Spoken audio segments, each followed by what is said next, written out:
Como eu falei, é uma empresa mundial de recrutamento, ela produz relatórios anuais com a perspectiva de mercado, né? Então isso que eu acho interessante. Então ela não está falando de histórico, como foi o ano, na verdade ela está falando do ano seguinte. Então a gente já tem um relatório de 2017. E o relatório tem abordado essas áreas aqui: engenharia, finanças, contabilidade, jurídico, mercado financeiro, recursos humanos, tecnologia, vendas e marketing. Tá? Então são as áreas que eles englobaram. Você de repente entraria em recursos humanos, né? Recursos humanos, exatamente. E aí eu me restringi, como eu falei, à tecnologia, porque é a única que estava mais voltada para a apresentação que vocês tinham me demandado, a empresa, né? A Focus. Pois bem, e aí vamos começar a falar do relatório. O relatório ele não fala só de salário. O relatório ele tem uma visão um tanto de empresarial. Então, para vocês da Focus, ela vai ser interessante. Vão ter coisas do tipo aí, como é que eu faço para atrair um profissional de TI? Ou alguém que vai ser um profissional de TI, vamos pensar assim. Mas assim, como eu faço para reter aquele profissional, para manter ele motivado? Então, o relatório ele se estrutura dessa maneira, antes de falar de salário, e para todas aquelas áreas que foram elencadas, não é só para tecnologia. Então eu achei algo bastante, com uma qualidade bem boa, eu nunca tinha visto nada parecido. Então recomendo aí para quem está observando o mercado e tudo mais, baixar esse manual e dar uma olhada. Então, algumas razões para aumento de profissionais. Crescimento do negócio nacional, da ordem de 32%. Isso aí são tudo perspectivas, né? Estimativa que a empresa fez, né? Crescimento internacional de negócio, na área de TI, 40%. Expansão de produtos ou serviços em geral, vendas, comércio eletrônico, vamos pensar assim, 60%. Novos projetos que estarão se iniciando também da ordem de 60%. Então, esses percentuais indicam aí um aumento aí de demanda por profissionais da área. Áreas de destaque, que isso está no relatório, tá? Eu só trouxe para cá, eu acho que eu só completei uma coisa. Mas então, assim, ele justifica o porquê do aumento. Então ele fala, avanço do mundo virtual.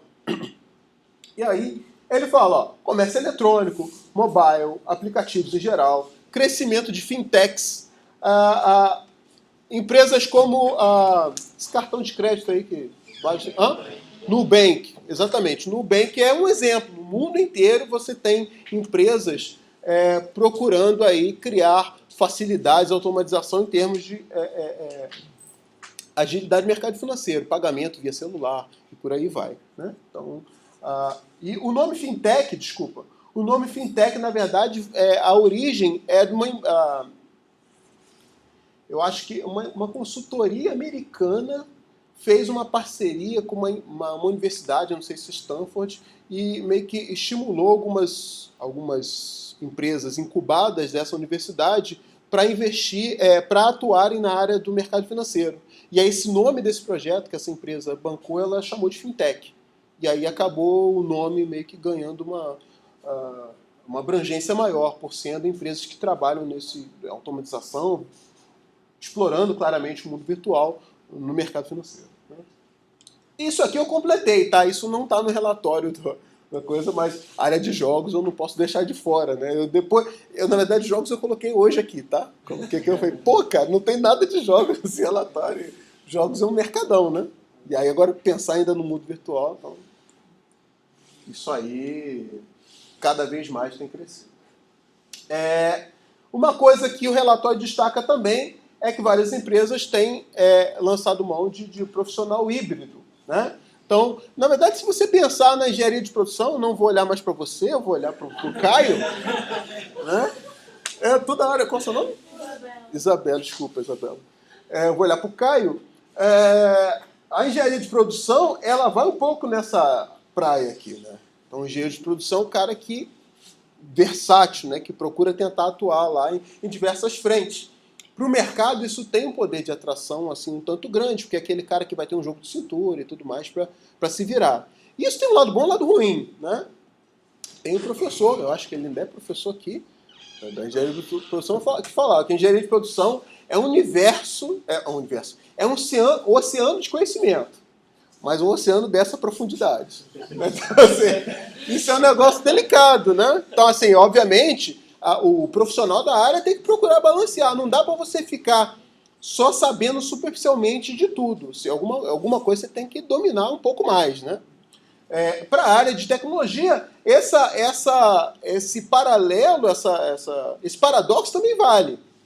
Vale mais eu saber tudo, eu sei de banco de dados, sei de rede, sei de não sei o que, sei superficialmente das coisas todas, ou não, eu me especializo numa coisa e eu sou fera daquilo ali. Isso é bom, mas ser fera e ser um cara muito vertical, eventualmente não te dá a visão de enxergar outras coisas. Então isso aqui é o delicado, né? Então, o mercado... Isso aqui eu acho que sempre buscou, né? Cada vez mais tende a buscar, né? No caso de tecnologias aí, é linguagem, plataformas e afins, né? Isso aqui é um termo comum para a galera de web, né? Bastante. Isso está no relatório, tá? Não estou inventando, não é coisa da minha cabeça, não. O relatório ele fala lá no contexto web, o profissional full stack. Se você pensar na web, você tem a galera que trabalha com front-end, que está voltada lá para o usuário, tem o meio de campo, que é onde está o servidor web, tem o back-end, que é banco de dados, que é comunicação com outros sistemas. E o profissional full stack é o cara que não é um especialista de front-end e nem um especialista de back-end. É o cara que transita na história toda, na pilha toda ali de desenvolvimento. Tá? Então, esses caras têm ganho aí alguma... tem atraído, né? O mercado tem chamado a atenção, tem se interessado por esse perfil de profissional. Importante aliar a técnica, que seria desenvolvimento mais infraestrutura. Para empresas grandes, desenvolvimento não é o suficiente. Se você pensar em IBM, por exemplo, tem clientes bastante grandes. Eu estou vendendo uma solução para a Petrobras. Isso aqui é só parte do problema. Eu tenho infraestrutura. Eu tenho todo um parque lá de ferramentas instalado e que a minha solução tem que se adequar àquilo lá. Seja em termos de software, seja em termos de hardware, em termos de formação de profissionais e tudo mais. Então, essa combinação aqui de desenvolvimento com infraestrutura e uma visão de negócio, uma visão do negócio em si, onde aquela solução vai ser aplicada, isso aí é bastante relevante também. A questão também que demanda aí a necessidade pelo profissional, ampliação de infraestrutura em nuvem, né? Cloud computing, né? Hoje a gente vê todo mundo trabalhando com coisas em nuvem, e cada vez mais essas coisas vão se tornar comuns. E aí, se você pensar nas, sei lá, pequenas, médias empresas, ou tem grandes empresas que ainda... pensar o próprio caso da UF, né? O IDUF, por exemplo, é um serviço de e-mail que é hospedado na Google, né? A UF tem o esforço computacional da UF para manter o e-mail IDUF-BR é mínimo, comparado aos outros e-mails que a universidade possuía, né? E, assim, nem toda a universidade aqui no Brasil, universidade pública ou particular, lançou mão dessa solução. Isso tem prós e tem contras, obviamente, mas isso depende muito da decisão ali de gestão, né? De analisar prós e contras, né? De adoção aí de infraestrutura em nuvem. Né? Big Data, relatório também faz um destaque bastante grande para essa ideia de Big Data, né? Ou seja, de sistemas que têm gerado grandes volumes de dados. Para quem não é da área, Isabela, Caio, vamos pensar, Netflix. Netflix é um bom exemplo. Todo mundo conhece Netflix. Caio, Netflix. Caio, Netflix. O Netflix, ele avalia, ele procura instruir ou dar dicas de filmes para os seus usuários, baseado numa série de coisas, dentre elas o monitoramento do uso, da navegação pelo sistema. Então, se você começa a ver um filme, aquilo ali gera uma informação para o Netflix. Você interrompe aquele filme e passa a ver ele amanhã, isso gera uma nova informação. Se você interrompe e não vê mais aquele filme, isso gera uma terceira informação. E por aí vai. E aí tem um mecanismo, um algoritmo que começa a inferir se aquele filme é bom ou não para você. E aí tem o Marcelo, um filme que você viu até o final, viu mais de uma vez. O Marcelo foi e viu também. Então, a tendência é que eventualmente vocês gostem de uma mesma coisa. E aí, se você que viu esses dois filmes, viu um terceiro filme mais de uma vez, esse filme pode começar a ser recomendado para o Marcelo e por aí vai. Agora, você imagine isso numa escala mundial. Imagine você que pega o teu celular e roda o Netflix e começa a navegar. Isso gera um dado para o sistema. Você, aqui em Rio das Ostras, no dedo de uma sala e tudo mais, gerou um dado. Imagine o mundo inteiro fazendo isso. A quantidade de informação que se tem e o aparato, né, de hardware, de software e tudo mais que você tem que ir para gerir, extrair informação de todo esse volume de dados. Né? Então, a área de Big Data e tudo mais, ela aparece como esses sistemas que ficam fazendo esse tipo de monitoramento. Uma coisa que eu tenho volta e meia comentado, o Google tem uma ferramenta, Google Analytics, para análise de site, que eu não sei se vocês já usaram, ela faz análise até de posição do usuário, em termos de posição de mouse, na tela. Saber onde o usuário fica mais ao longo do tempo. Exatamente.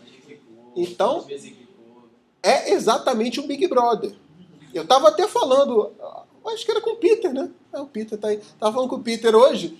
Quando a gente começa a ver essas coisas, aí você vê lá o Zuckerberg botando etiquetazinha na câmera, no microfone e tudo mais, você começa a entender. Porque se ele faz aquilo, ele sabe que essas coisas existem. Ele sabe que os caras têm usado isso para monitorar, para obter informação, que pode ser para uma coisa séria, sei lá, tipo a NSA lá no governo americano, tentando monitorar ações lá contra os objetivos, contra os Estados Unidos, efetivamente, como pode ser coisas mais mundanas, né? Por exemplo, a câmera ficar monitorando imagens que ajudam a melhorar o reconhecimento de imagens dos algoritmos que o Google possui, ou que o Facebook possui, e por aí vai. Né? Então, isso aí também é entrada interessante. Né? Então, Big Data é um mundo. E aí tem uma parte específica do relatório falando de Big Data, que ele fala de benefícios e desafios. Benefícios. Informações estratégicas para tomada de decisão. Então, muitos dos que... Esse volume de dados... Para o Netflix, isso aqui é interessante porque na hora dele contratar um novo filme, ele leva em consideração toda aquela informação que ele obteve, né, ao longo dessa navegação que os seus usuários têm feito. Melhor visão dos processos operacionais ou da maneira como os dados são gerados, né? Ou seja, vou pensar... Volta e meia, passa um mosquito aqui. Pensando nesse Google Analytics, a empresa pode, em função, por exemplo, de áreas do sistema, do site, que são menos acessadas, criar um novo encaminhamento ou projetar aquilo de uma outra maneira. Né? Então, é uma outra visão do seu negócio. Né? Redução dos custos operacionais. Aí aqui, na verdade, a redução eu estou conseguindo extrair informação e fazer o meu negócio funcionar melhor. Poderia ser assim. Mas existem alguns desafios. Proteção da informação, citei aí o caso do Zuckerberg, né, como um exemplo. Na verdade, proteção cada vez mais digamos, um privilégio que tende a inexistir, né, essa questão de segurança, né, de você ter os seus dados seguros, por aí vai. Custo elevado de implantação, né, então hoje os grandes players aí que trabalham com infraestrutura voltada para Big Data é a Amazon, Google, Facebook, são empresas que têm um recurso muito grande, né, IBM, por aí vai. O desafio também na área de recursos humanos. Ter profissionais para trabalhar em cima desses dados e extrair informação. Motivação dos profissionais, isso está no relatório, tá? Peguei na íntegra. Um bom profissional de TI não é conquistado somente por um pacote de remuneração composto por um bom salário e benefícios. O que realmente atrai esse candidato é o desafio que ele terá pela frente, as oportunidades de trabalhar com novas linguagens e tecnologias e o quanto a empresa está disposta a inovar. Então, assim, são alguns elementos que o relatório aponta que são características que costumam atrair profissionais da área de tecnologia. Estratégia para retenção de talento. Aí monta até um gráficozinho. Olha lá. 56% home office e horário flexível. Isso é um negócio que atrai a grande maioria dos profissionais. Em segundo ponto aqui, remuneração. Um pouco menos, investimentos em programas de desenvolvimento profissional, melhoria da carreira, das suas habilidades. Diminuindo um pouco mais, melhores benefícios não financeiros, um ambiente melhor, totozinho, sinuca, balinho, por aí vai. 21%, mais oportunidade de crescimento na carreira. Então, no relatório, tá? Eu não estou falando que isso aqui é uma regra, que é lei e tudo mais. Isso são especialistas que estão acompanhando o mercado, que estão indicando isso aí como uma realidade para a tecnologia. Tendências. Em oportunidades.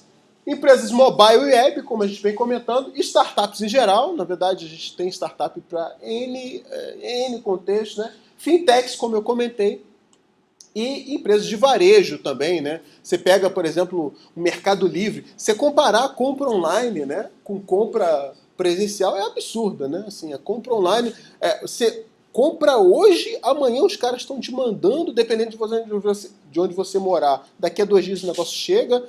Eventualmente, quando as pessoas são de qualidade, o pós-venda é muito melhor. Eventualmente você devolve, o cara te manda outro produto.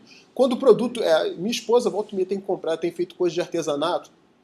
Às vezes o cara manda errado. Ele manda um segundo produto e nem quer que você... Ele nem quer o produto de volta, porque aquilo ali, o esforço para ele é desnecessário. Ele vai e manda o segundo produto, ganha o cliente, né? Ganha o cliente. E aí tem ali uma coisa que não é prejuízo, de repente ele vai ficar empatado no 0 a 0, né? Em termos de relação ali com aquele cliente, né? Ou naquele negócio, né?